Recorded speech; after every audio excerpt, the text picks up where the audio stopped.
আসসালামু আলাইকুম। ওয়ালাইকুম জনাব নবাব হোসেন আপনাকে স্বাগত জানাচ্ছি। আপনি কিছুদিন আগে যুক্তরাজ্যের ইউনিভার্সিটি অফ হালে পড়াশোনা করতে এসেছেন।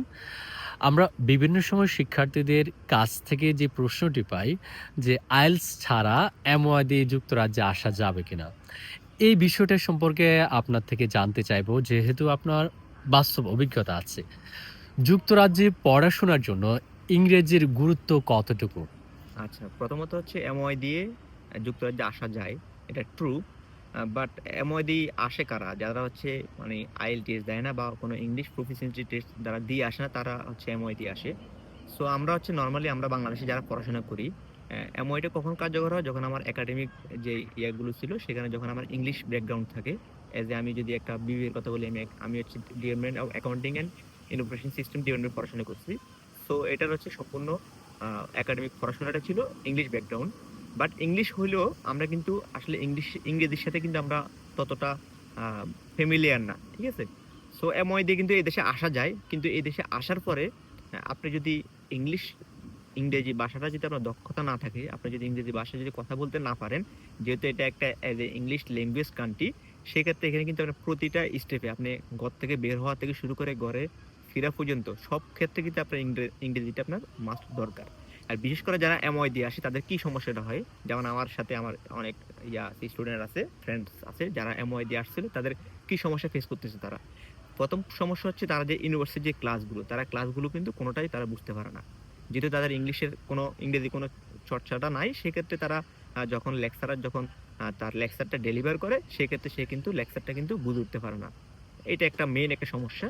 সো লেকচারার যে ইনস্ট্রাকশন গুলো সেগুলো কিন্তু টোটালি কিন্তু বোঝা যায় না যদি আমি এমওআই দিয়ে আসি। আচ্ছা। তারপর দেন আমার যদি এখানে এসে আমি একটা ড্রাইভিং লাইসেন্স নিতে নিতে যাব বা হচ্ছে আমার অন্যান্য যে আমি স্কিল জিনিসগুলো আছে সেগুলো আমি করতে যাবো, সেক্ষেত্রে কিন্তু প্রতিটা ক্ষেত্রে কিন্তু ইংরেজি লাগে।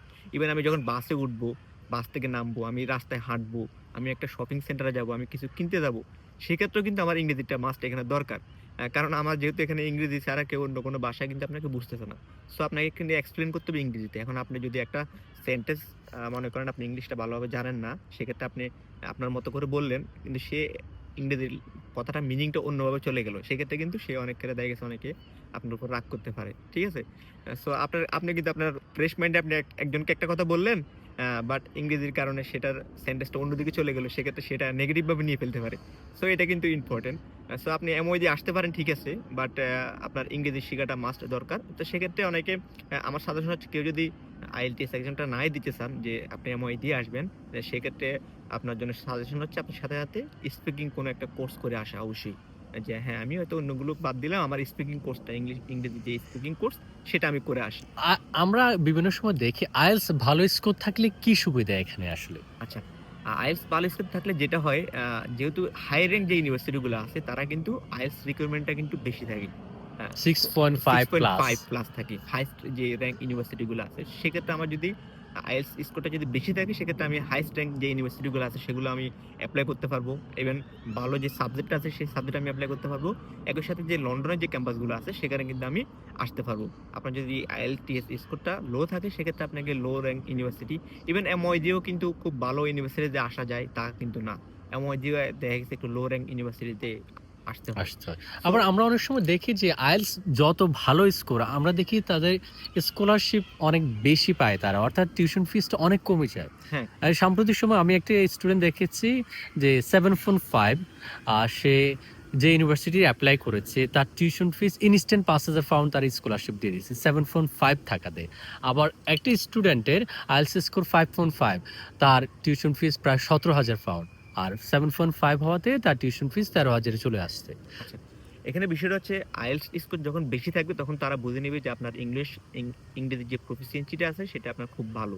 তো সেক্ষেত্রে তারা আ দেখতেছে না স্টুডেন্ট একটা স্কিলফুল। সো সে যদি এই দেশে আসে, সেক্ষেত্রে সে হয়তো আমাদের অর্থনীতি যে ইকোনমি আছে সেক্ষেত্রে খুব ভালো একটা ইফেক্ট ফেলতে পারবে।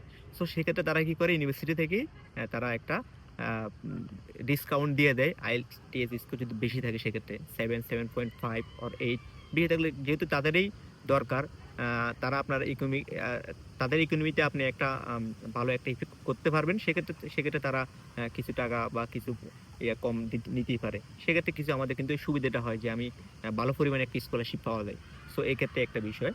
আর সাধারণত এখানে হচ্ছে যে ইউকেতে কিন্তু তারা আপনাকে কেন আনতেছে এখানে? তারা কিন্তু তাদের বেনিফিট ছাড়া কিন্তু কোনো কিছু করতেছে না। সো ১ম কথা হচ্ছে তারা আপনার থেকে টিউশন ফি পাচ্ছে। এটা একটা বেনিফিট। বাট আফটার পড়াশোনা শেষ করার পরে যেহেতু তারা তো কম বেশি জানে যে এখানে ম্যাক্সিমাম স্টুডেন্ট আসার পরেই কিন্তু দেশে আর ব্যাক করে না। সো এই দেশেই কিন্তু কিছু একটা করতে চায়। এটা তারাও মোটামুটি জানে কম বেশি।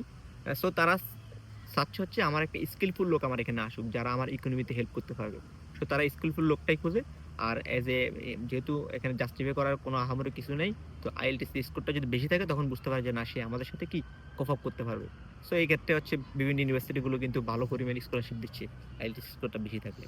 তার মানে আপনি বলতে চাচ্ছেন যে আসলে যুক্তরাজ্যে এমওআই দিয়েও পড়াশোনার সুযোগ আছে। যদিও এখনো অনেকে ভিসা পাচ্ছে না। প্রধানমন্ত্রী স্যার কিয়ার স্টারমার বক্তব্যের পরে তিনি বলেছেন এদেশে যারা বসবাস করবে ইংরেজিতে কথা বলে এটা কমন সেন্স তাদের জন্য। So yes. সেই বক্তব্যের পরে আসলে বিশ্ববিদ্যালয়গুলোতে এমওআই দিয়ে ভিসা বা কাজ দিচ্ছে না। এরপরও আসলে এদেশে সারভাইভ করার জন্য আমাদের প্রত্যেকের ইংলিশ জানা প্রয়োজন। ইংলিশ জানলে আসলে কি সুবিধা? মোহাম্মদ নবাব হোসেনের কথা অনুযায়ী আমরা যেটা বুঝতে পারলাম যে প্রথমত আপনি ভালো র্যাঙ্কিং ইউনিভার্সিটি পড়তে চাইলে আইএলটিএস স্কোর মাস্ট। ভালো র্যাঙ্কিং প্লাস ভালো সাবজেক্ট ভালো সাবজেক্ট, ইম্পর্টেন্ট। ভালো র্যাঙ্কিং প্লাস আপনি যদি কম টিউশন ফিসের ইউনিভার্সিটি বা বেশি স্কলারশিপ পেতে চান, এমনকি লন্ডন ক্যাম্পাসের জন্য আপনার ইংলিশ ম্যান্ডেটরি।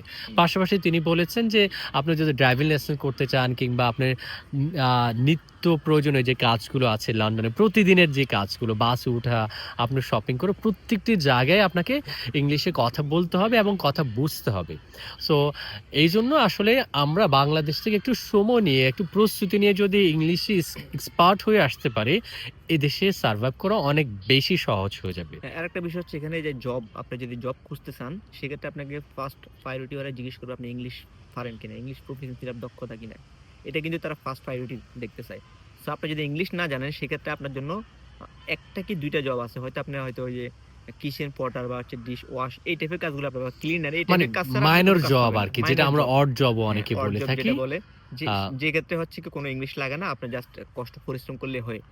এছাড়া কিন্তু আপনার যদি মোটামুটি একটা জব পেতে গেলে কিন্তু আপনার ইংলিশ মাস্ট লাগবে। তা ইভেন যে আমাদের যে ওয়েটার যে জবগুলো আছে, সেখানে কিন্তু হাই রিকমেন্ড হচ্ছে ইংলিশটা জানা।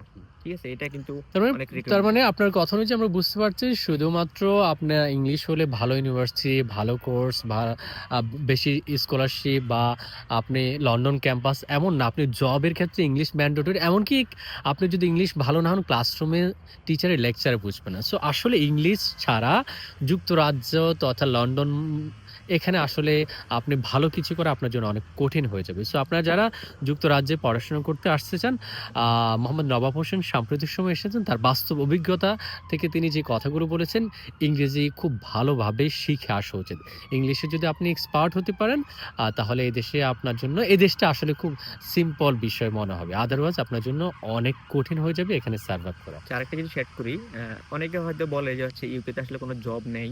এটা আমি বাংলাদেশে থাকতেও শুনছি অনেকে যে ইউকেতে জব নেই বা হচ্ছে এখানে জব ক্রাইসিস বা এই সেই অনেক কিছু, অন্য দেশে ট্রাই করো।